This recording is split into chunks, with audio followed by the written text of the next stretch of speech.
এই ছাত্রছাত্রীদের ভবিষ্যৎটা তারা যে একটা হতাশার মধ্য দিয়ে যাচ্ছে, যে অ্যাডমিশন হতে পারছে না, আমরা নিজেরাই জানি না যে কবে ক্লাস শুরু করতে পারবো।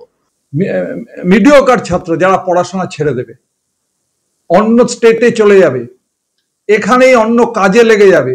আদালতের হস্তক্ষেপে অবশেষে স্বস্তি। দীর্ঘ আইনি জটিলতার পর রাজ্য জয়েন্টের ফল প্রকাশিত হল শুক্রবার।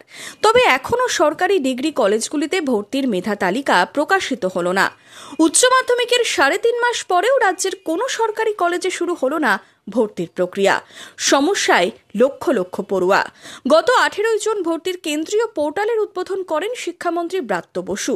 ভর্তির শেষ আবেদন ছিল 1 জুলাই। পরবর্তীতে সেই সময় বৃদ্ধি করা হয়েছিল 15 জুলাই, কিন্তু এরপর ফের 25 জুলাই পর্যন্ত সময়সীমা বাড়ানো হয়। যদিও এখনও কলেজে মেধা তালিকা প্রকাশ করতে পারেনি রাজ্যের উচ্চশিক্ষা দপ্তর, যার জেরে থমকে রয়েছে ভর্তির প্রক্রিয়া। উচ্চশিক্ষায় ছাত্রছাত্রীদের ভবিষ্যৎ কি হবে তা নিয়ে উদ্বেগ প্রকাশ শিক্ষক মহলে। পশ্চিমবঙ্গের মেধাগুলো কিন্তু বাইরে চলে যাচ্ছে, বাঙালি ছেলেরা বাইরে চলে যেতে বাধ্য হচ্ছে। শুধু এই সরকারের এই ইগো, আমি বলবো এ মেনে নেওয়া যায় না। এ উদ্বেগের, আমি হতাশ। আমি একজন শিক্ষক হয়ে, প্রাক্তন শিক্ষক হয়ে, একজন অভিভাবক হয়ে ছাত্রদের নিয়ে এইভাবে রাজনৈতিক খেলা, এটা মেনে নেওয়া কিছুতেই যায় না।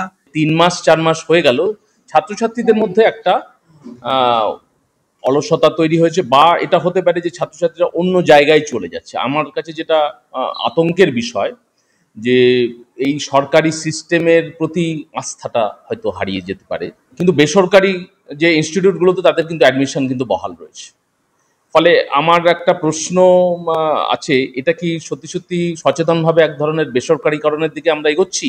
যে একটা বহু মানুষ আর ধৈর্য রাখতে পারছেন না, তারা বেসরকারি বিশ্ববিদ্যালয় কলেজগুলোতে চলে যাচ্ছেন, আর একটা অংশ তারা রাজ্যের বাইরেও চলে যাচ্ছেন। এটা কিন্তু আমাদের সার্বিকভাবে উচ্চশিক্ষার পক্ষে ভালো লক্ষণ নয়। এটার পেছনে রাজনীতি বা এগুলো না করে এটা যাতে সলভ করা, এবং আমাদের অনেকটা সময় নষ্ট হয়ে গেছে। আমি চাইবো যে খুব দ্রুত এটার একটা মীমাংসা হয়ে কলেজগুলোয় অ্যাডমিশন প্রসেসটা চালু হোক, এটাই আমি আশা করব। মুর্শিদাবাদ জেলায় এবছর উচ্চ মাধ্যমিক পরীক্ষার্থীর সংখ্যা ছিল 42,187 জন। পরীক্ষায় পাশের হার 89.65%। মুর্শিদাবাদ জেলাতেও কলেজগুলিতে থমকে রয়েছে ভর্তির প্রক্রিয়া। প্রশ্ন উঠছে, ছাত্র সংগঠনগুলো কি ঘুমোচ্ছে? পথে নেই আন্দোলন। যদিও ভর্তি নিয়ে তৃণমূলকেই দুষছে বিরোধী ছাত্র সংগঠনগুলি। এসএফআইয়ের দাবি, রাজ্যের সরকার ছাত্রছাত্রীদের পড়াশোনা থেকে পিছিয়ে দিতে চাইছে। আমরা বলতে চাইছি যে ছাত্র সমাজকে পড়াশোনার থেকে পিছিয়ে দিতে চাইছে আমাদের এই রাজ্যের সরকার। মমতা ব্যানার্জি সরকার, পারিষদরা এবং তার পৃষ্ঠপোষকরা সবাই সেই হীরক রাজার দেশের দিকেই আমাদের এই ব্যবস্থাকে নিয়ে চলেছে, এবং ছাত্রছাত্রীকে পড়াশোনা বিমুখ করে দেওয়ার একটা সুপরিকল্পিত প্রচেষ্টা করে চলেছে। কংগ্রেসের ছাত্র সংগঠনও ছাত্রছাত্রীদের ভবিষ্যৎ নিয়ে উদ্বেগ প্রকাশ করে তৃণমূলকেই নিশানা করেছে। দিশেহীন হয়ে পড়েছে। আজকে বাংলার ছাত্রদের ভবিষ্যৎ নিয়ে ছিনিমিনি খেলা হচ্ছে এখানে।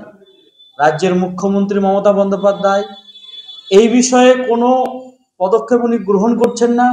এই বিষয়ে তাদের কোনো হেলদোল নেই। পশ্চিম বাংলার শিক্ষা ব্যবস্থা আজকে অথেয় জলের মধ্যে নিমজ্জিত হয়েছে। আজকে পশ্চিম বাংলার শিক্ষা ব্যবস্থাকে আজকে জঞ্জালে পরিণত করা হয়েছে। এই নিয়ে এআইডিএসওর দাবি, সরকারি কলেজগুলিতে অরাজকতা তৈরি করে বেসরকারি কলেজে ভর্তির দিকে ঠেলে দেওয়া হচ্ছে।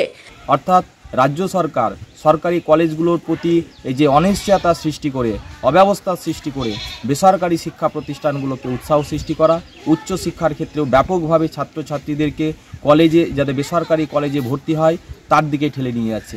এইভাবে বেসরকারি কোম্পানিগুলোকে বেসরকারি কলেজগুলোতে মুনাফা লুটার তাদের ব্যবস্থা করছে। বিরোধী ছাত্র সংগঠনগুলি যখন কলেজে ভর্তি নিয়ে তৃণমূলকে দুষছে, তখন বিরোধীদের ওপরেই দায় চাপাচ্ছে তৃণমূলের ছাত্র সংগঠনের নেতৃত্বরা। ফর্ম ফিলাপের জন্য কেসটা কে করেছিল?